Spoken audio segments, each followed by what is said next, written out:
I'm 83 years old now, and most mornings I wake up before the sun, not because I want to, but because there's nothing left in my life that asks me to stay asleep.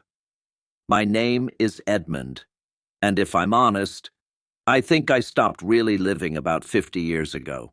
Not all at once, not in some dramatic, tragic way. It was quieter than that. So quiet I didn't even notice it happening. I just kept choosing the easier thing, the safer thing, the thing that didn't require me to feel too much. And one day, without realizing it, I became a man who was still breathing, but no longer alive inside. When I was young, in my 20s, I wasn't like this. I had a restless kind of energy. I used to walk for hours, imagining a life that felt bigger than the one in front of me. I wanted to love someone deeply. I wanted a home that felt warm, not just in temperature, but in feeling. There was a girl back then. Her name doesn't matter now. I haven't said it out loud in decades.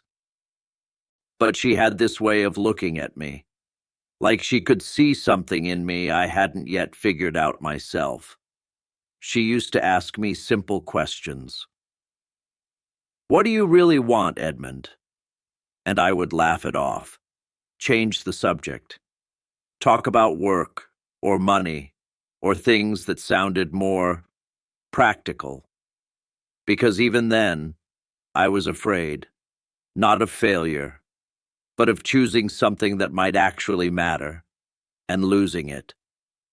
So I told myself I had time to figure things out, time to love her properly, time to become the man she thought I could be. But time doesn't wait the way we think it does. In my 30s, I made what everyone around me called a good decision. I took a stable job, married a woman who was kind, patient, and didn't ask too many difficult questions. We built a life that looked respectable, a house, routine, predictable days. From the outside, it was all very correct. But inside that house, there were long silences. Not angry silences, just empty ones. We would sit in the same room for hours, saying very little. And at first, I told myself that's what comfort looked like, that this was what growing up meant. Less talking, less feeling, less risk. I convinced myself that peace and numbness were the same thing. They're not. The years started moving faster after that. 40s, 50s, I worked, I provided.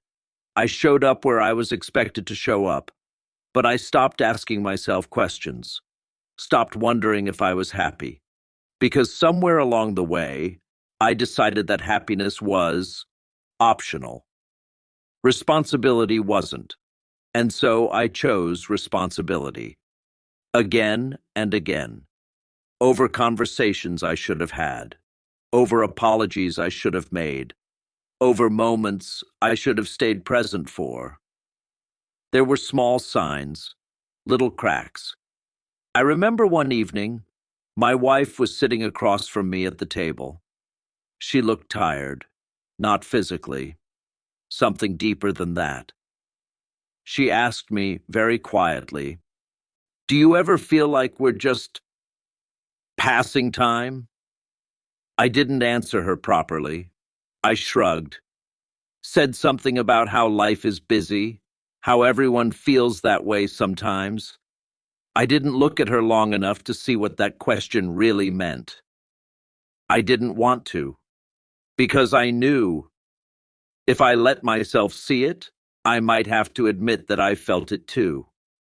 And I didn't know what to do with that kind of truth. So I avoided it, like I avoided so many things. My children grew up. I was there, technically, at dinners, at school events, at important days, but I wasn't present. Not really. I was always thinking about the next task, the next responsibility, the next thing that needed to be handled. I thought being there physically was enough. It isn't. Children notice these things. They may not say it out loud, but they feel the distance. And distance over time becomes something permanent. The turning point, if you can call it that, didn't come with noise. It came with silence. My wife got sick. Nothing dramatic at first. Just small things. Fatigue. A quiet withdrawal. By the time we understood what it really was, it was already too late. I remember sitting beside her in the hospital, machines making soft, steady sounds, her hand in mine. And for the first time in years, I had nowhere to run. No work, no distractions, no excuses. Just her. And everything we hadn't said. She looked at me, the same way that girl had looked at me when I was young, like she was searching for something in me. But this time, I knew what she was looking for. She wanted to know if I had ever truly been there, not just in body, but in heart. And I didn't know how to answer that, because the truth was complicated. I had cared, in my own quiet, distant way. But I had never let myself feel it fully, never let it reach the surface, never let it be seen. And in that moment, it felt like I had robbed both of us of something we could never get back. She passed away on a quiet morning. No drama, no final speech, just a slow fading. And when it was over, the room felt unbearably still. I remember thinking, this is it. This is what all those years have led to. A life that looked complete from the outside, but inside, it was full of things left unfinished, unspoken, unlived. After that, the house became heavier. Every room held a kind of silence that felt different now. Not peaceful, not neutral, just empty. My children visited less, not out of anger, just distance, the kind that builds slowly over decades.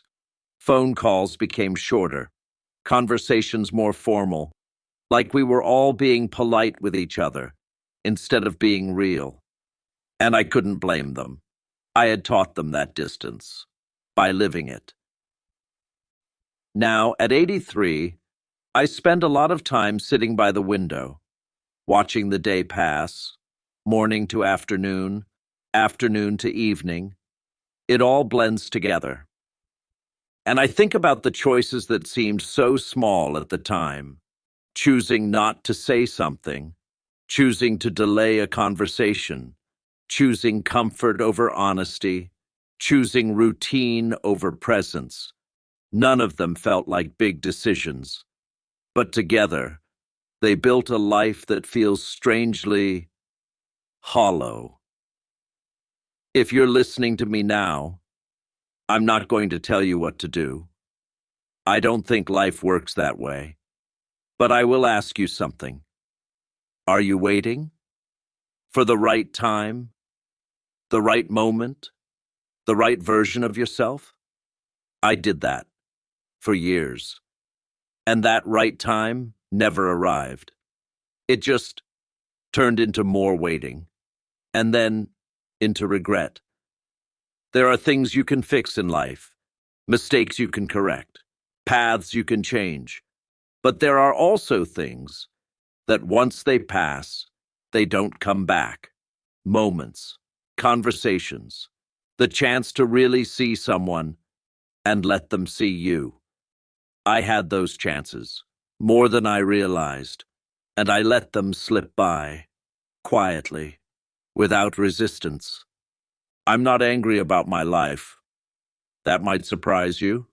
I'm grateful for parts of it, for the stability, for the people who stayed, even when I wasn't fully there. But there's a kind of sadness that sits underneath that gratitude, a knowing that I lived carefully, but not deeply, that I avoided pain, but also avoided something else, something fuller, something real. These days, I don't try to fix anything. There isn't much left to fix. I just sit with it. The memories, the silences, the understanding that came a little too late. And sometimes, in the quiet, I wonder, what would have happened if I had answered that question differently all those years ago? What do you really want, Edmund? I still don't have a perfect answer, but I know this much now. I wanted to feel my life while I was living it, not just pass through it. If this meant something to you, then maybe that's enough. Maybe that's how something of my life continues, not in what I built, but in what I'm finally able to say before it's over. I'm 83 years old, and for the first time in a long time, I'm not pretending anymore. Even if it came late, even if it came at the end, at least it came.